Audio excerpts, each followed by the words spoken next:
George Carlin, the late great comedian, had a knack for cutting through the BS. He saw through society's facades, exposing hypocrisy with a wicked grin, one target of his razor-sharp wit, the so-called rights we hold so dear.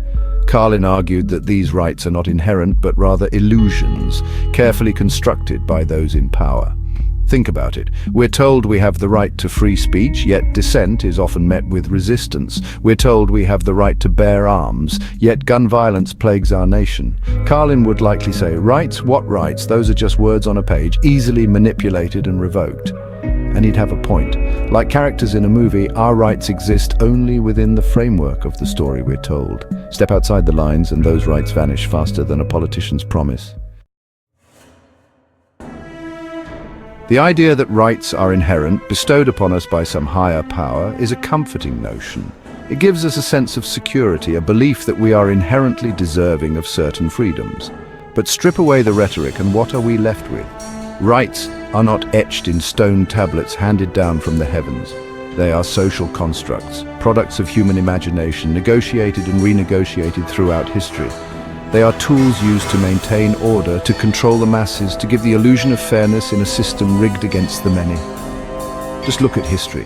Slavery was legal, women couldn't vote, and LGBTQ+ individuals were persecuted. These injustices were justified by denying basic rights to entire groups of people.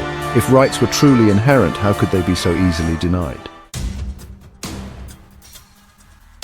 The claim that our rights are God-given adds a dangerous layer of legitimacy to this illusion. It implies that these rights are immutable, unquestionable, and beyond the reach of human interference. But who are we kidding?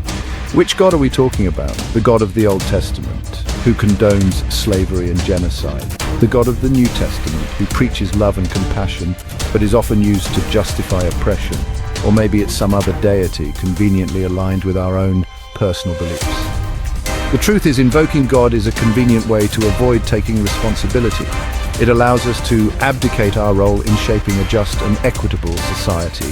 After all, if our rights are God-given, then it's not our job to ensure they are protected for everyone, right? The illusion of rights is particularly insidious when it distracts us from the very real struggles people face every day. We're bombarded with rhetoric about freedom of speech, the right to bear arms, the right to a fair trial.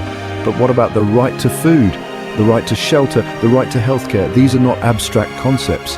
These are fundamental human needs, essential for survival and dignity. Yet they are often treated as privileges reserved for the fortunate few. We're so busy arguing about the right to own an assault rifle that we forget about the millions who struggle to put food on the table.